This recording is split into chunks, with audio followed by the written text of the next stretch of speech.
നമസ്തേ. ഇന്നത്തെ ക്ലാസ് വക്രാസന. ശരീരത്തിൻ്റെ താങ്ങായി നിൽക്കുന്ന നട്ടെല്ലിൻ്റെ കരുത്ത് കൂട്ടാൻ വക്രാസന നല്ലൊരു ആസനമാണ്. നട്ടെല്ലിനെ ഇരുവശങ്ങളിലേക്കും ട്വിസ്റ്റ് ചെയ്യുന്നത് മൂലം അവിടെയുള്ള പേശികൾക്ക് നല്ല ബലവും ശക്തിയും ഉണ്ടാവുകയും നല്ല രീതിയിൽ രക്തപ്രവാഹം ലഭിക്കുകയും ചെയ്യുന്നു. വക്രാസന ചെയ്യുന്നത് മൂലം നടുവേദനയ്ക്ക് നല്ലൊരു സംഹാരിയും കൂടിയാണ്. വക്രാസന എങ്ങനെ ചെയ്യാമെന്ന് നോക്കാം. Yes, Vakrasana ready.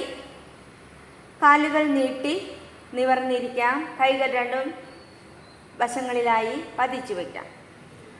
വലത് കാല് ബട്ടക്സിനോട് അടുപ്പിച്ച് വയ്ക്കാം.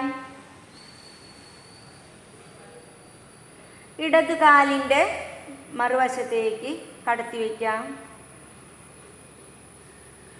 ഇടത് കൈ കൊണ്ട് കാലിനെ ചുറ്റി പിടിക്കാം.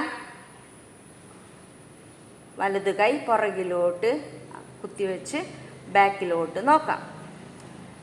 1 2 3 4 5 6. മുൻവശത്തേക്ക് തിരിയാം. ഇതുപോലെ മറുവശവും ചെയ്യാം. കാല് നീട്ടിവെക്കാം. റിലാക്സ്.